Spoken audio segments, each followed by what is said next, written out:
Hello, I'm going to do the Capricorn and Taurus love reading. And this may or may not resonate with you. If it does, take what does. If it does not, leave what does not. All right, so let's see what's going on between Capricorn and Taurus and who needs to hear a message.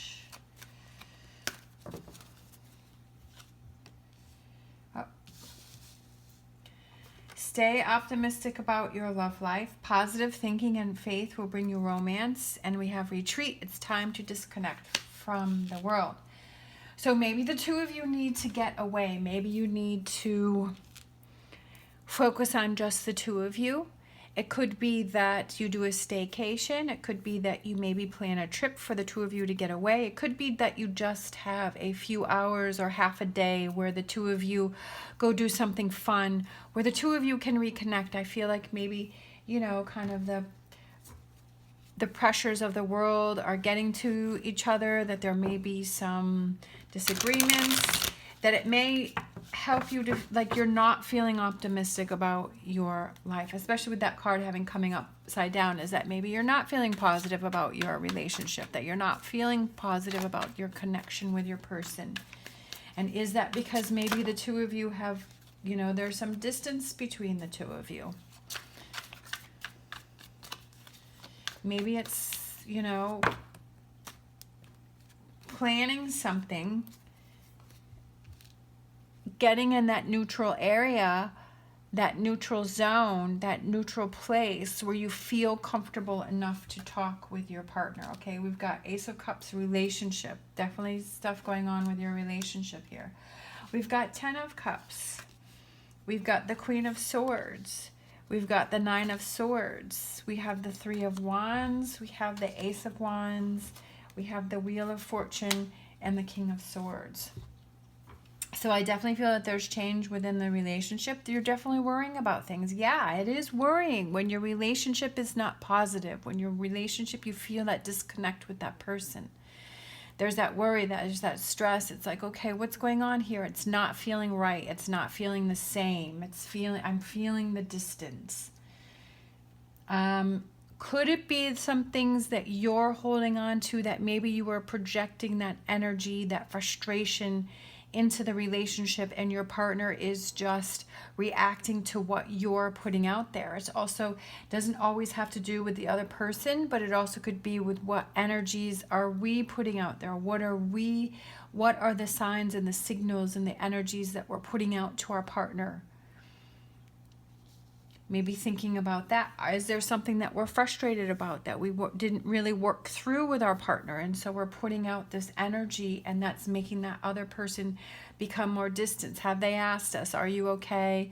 You know, is there anything you want to talk about? And we're saying no, no, no. But yet that person is feeling that there's something wrong with you, but they can't figure out, how do I work through this? Because they're saying they're fine and they're not. So it's also about, again, how are you feeling? What energy are you putting out?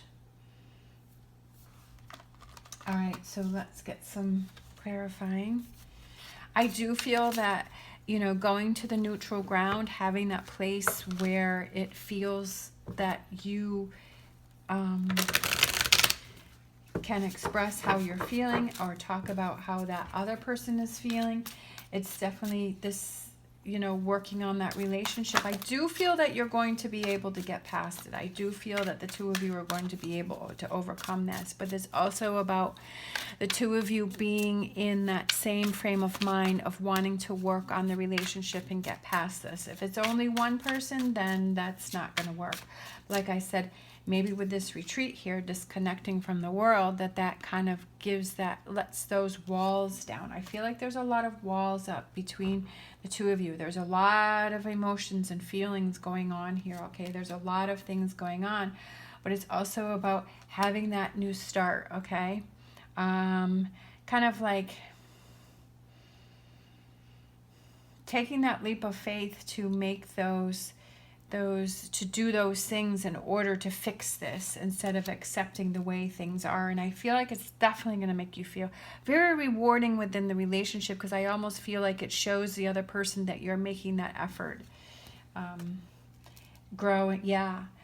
The Empress can represent birth, it can represent marriage, it can represent a lot of growth within this relationship. I feel like this is a big growing opportunity within this relationship to show how you are committed to each other. And we have the Ten of Cups in the immediate future energies, and that's that safe feeling, that good feeling, okay?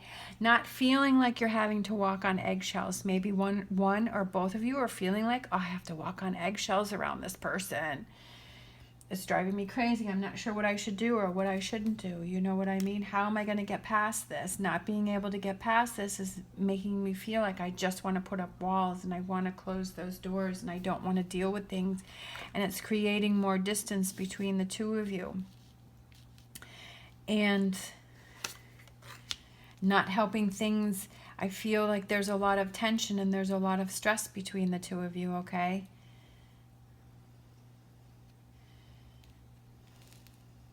What are those things that can be done to have it calm, or have the going forward to feel calmer, but also reaching out? Maybe you need to reach out instead of waiting for the other person to reach out. Maybe you need to make the effort to reach out, because the Knight of Cups is that somebody is offering up their cup. Somebody is making that effort to communicate to that other person. And maybe it's you. Maybe you have to take those things into your own hands and show that person that you are making the effort. All right? Yeah. Maybe there are some things that one or both of you are holding on to that need to be dumped out and emptied so that the two of you can focus on this relationship. I feel that it's kind of come to the point to change things up and to do something about it, to do something about this frustration within this relationship. Because I feel like either one of you or both of you is not being positive. They're not feeling positive. They're not really sure about what the future is going to bring. They're not really sure where this is going. But I do feel that this is going to be able to be turned around, especially with the Fool and the Empress and the Ace of Cups, turning those things around, the Ten of Cups. There's a lot of positive energy here, but there's also a lot of worry here. And like I was saying before, what energy are you putting out? Are you making the effort? Are you reaching out? If your partner's reaching out, are you accepting that? Do you both feel like you're walking around on eggshells?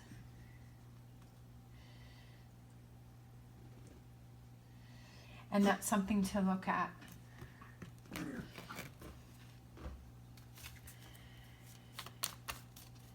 All right, so let's close out with a fortune reading card.